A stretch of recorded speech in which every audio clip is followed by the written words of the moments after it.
जय श्री महाकाल।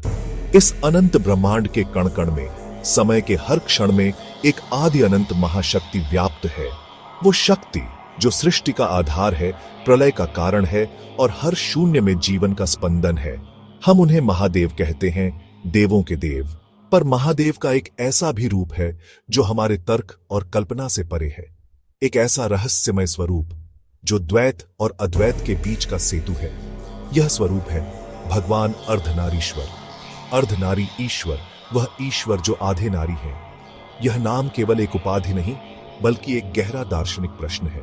क्यों देवाधिदेव महादेव, जो परम वैरागी हैं, उन्होंने यह अद्भुत रूप धारण किया? क्यों उन्होंने अपने अस्तित्व का आधा हिस्सा मां शक्ति को समर्पित कर दिया? जब हम इस दिव्य स्वरूप का ध्यान करते हैं तो एक अविश्वसनीय दृश्य प्रकट होता है। एक ओर जटाजूट, मस्तक पर चंद्र, गले में सर्प और हाथ में त्रिशूल लिए परम पुरुष शिव का तेज, तो दूसरी ओर उसी शरीर में सिंदूर से सजी मांग, कानों में कुंडल और ममतामयी नेत्रों वाली जगत जननी मां पार्वती की असीम करुणा। एक ही विग्रह में शिव का वैराग्य और शक्ति का अनुराग। एक ही शरीर में पुरुष का पौरुष और स्त्री की कोमलता।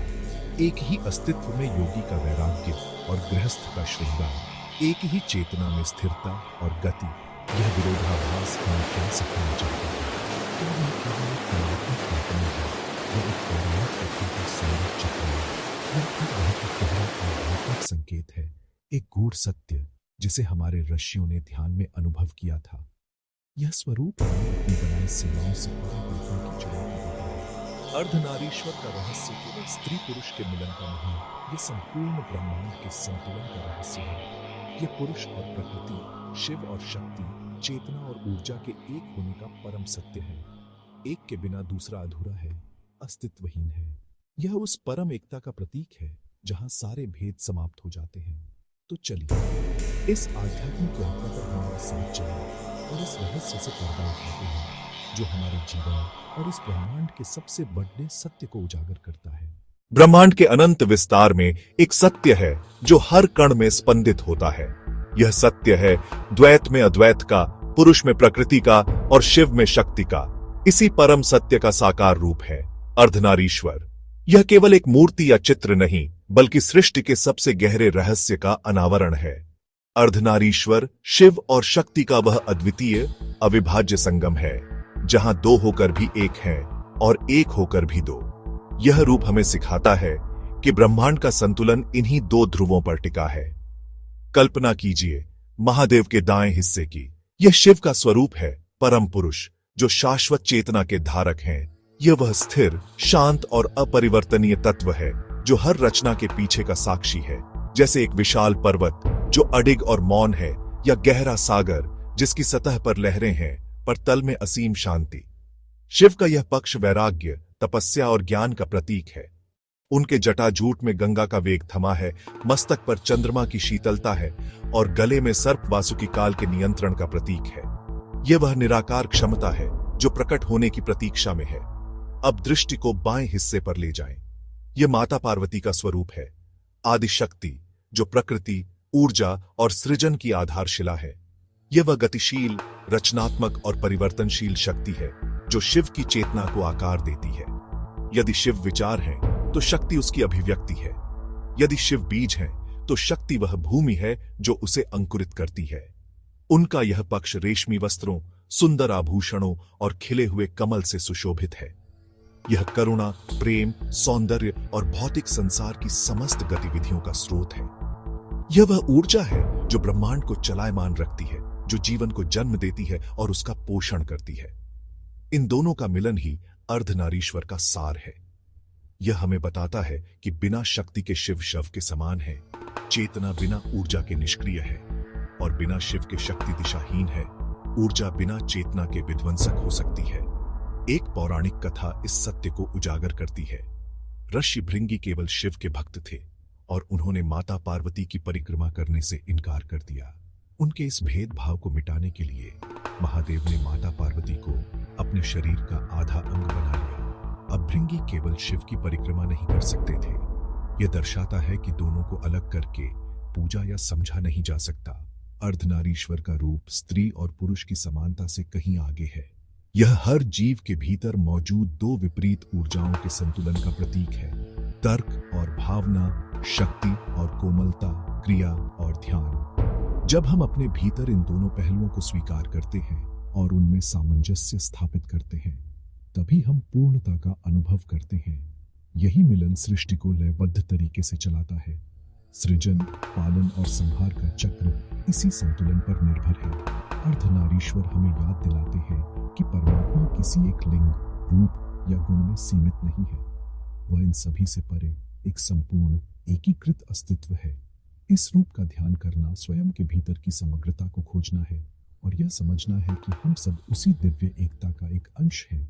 यह ब्रह्मांड एक महान नृत्य पर आधारित है, द्वैत का नृत्य। हम जो कुछ भी अनुभव करते हैं वह इसी द्वैत के ताने बाने में बुना है। प्रकाश का अस्तित्व अंधकार के कारण है। दिन का चक्र रात के बिना अधूरा है। अग्नि की प्रज्वलित ऊर्जा को जल की शीतलता संतुलित करती है और जीवन का हर स्पंदन मृत्यु की परम शांति की पृष्ठभूमि में ही अपनी सार्थकता पाता है। यह केवल बाहरी दुनिया का सत्य नहीं, यह हमारे भीतर की दुनिया का भी आईना है। सुख और दुख, सृजन और विध्वंस, मौन और मुखरता, ये सब एक ही सिक्के के दो पहलू हैं जो निरंतर एक दूसरे में परिवर्तित होते रहते हैं। परंतु क्या यह अलगाव ही परम सत्य है या यह केवल हमारी सीमित दृष्टि का एक भ्रम है? अर्धनारीश्वर का दिव्य स्वरूप हमें इसी प्रश्न के हृदय में ले जाता है। यह हमें बताता है कि जिसे हम दो समझते हैं वह वास्तव में दो नहीं है। यह अलगाव केवल सतह पर है, एक मायावी पर्दा। गहराई में ये विरोधी शक्तियां एक दूसरे की पूरक हैं, एक दूसरे के बिना अपूर्ण हैं। वे एक दूसरे से लड़ेड़े आज नहीं रही, बल्कि एक शाश्वत आलिंगन में बंधी हैं। एक दूसरे को परिभाषित कर रही हैं और एक दूसरे को पूर्ण कर रही हैं। इस दिव्य रूप का दाहिना भाग शिव का है, परम पुरुष, शुद्ध चेतना, निराकार। वह शाश्वत मौन है, वह क्षमता है जो अभी व्यक्त नहीं हुई। वह हिमालय की तरह स्थिर और ध्यान की तरह गहरे हैं। वह बीज है जिसमें संपूर्ण ब्रह्मांड समाया है।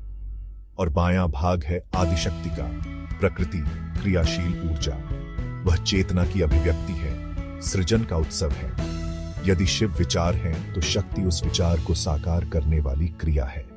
यदि शिव संगीतकार है तो शक्ति वह संगीत है जो ब्रह्मांड में गूंजता है। चेतना के बिना ऊर्जा अंधी और दिशाहीन है और ऊर्जा के बिना चेतना निष्क्रिय और अप्रकट है। एक के बिना दूसरा अधूरा है। अर्धनारीश्वर का स्वरूप किसी समझौते का प्रतीक नहीं है। यह इस परम सत्य की घोषणा है कि शिव ही शक्ति है और शक्ति ही शिव।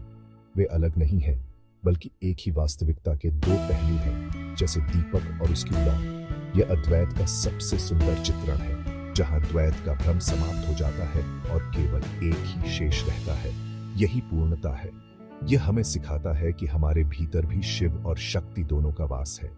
हमारी तार्किक क्षमता और स्थिरता शिव का अंश है और हमारी भावनाएं, रचनात्मकता और ऊर्जा शक्ति का स्वरूप है। जीवन का लक्ष्य इनमें से किसी एक को चुनना नहीं, बल्कि दोनों में संतुलन साधना है। अपने भीतर के शिव और शक्ति को पहचान कर उन्हें एक लय में लाकर ही हम अपनी वास्तविक पूर्णता को, अपने अर्धनारीश्वर स्वरूप को प्राप्त कर सकते हैं। हर इंसान के भीतर पुरुष और स्त्री दोनों गुण होते हैं। जब ये संतुलित होते हैं तभी इंसान पूर्ण बनता है। योग में दाएं हिस्से में पिंगला नाड़ी और बाएं में इड़ा नाड़ी जब ये मिलते हैं तो साधक को आत्मज्ञान मिलता है। अर्धनारीश्वर हमें यही सिखाता है कि पूर्णता तभी है जब हम भीतर के शिव और शक्ति को पहचाने। यही है जीवन का संतुलन, यही है सृष्टि का रहस्य। हर हर महादेव। वीडियो को लाइक और सब्सक्राइब करना न भूलें।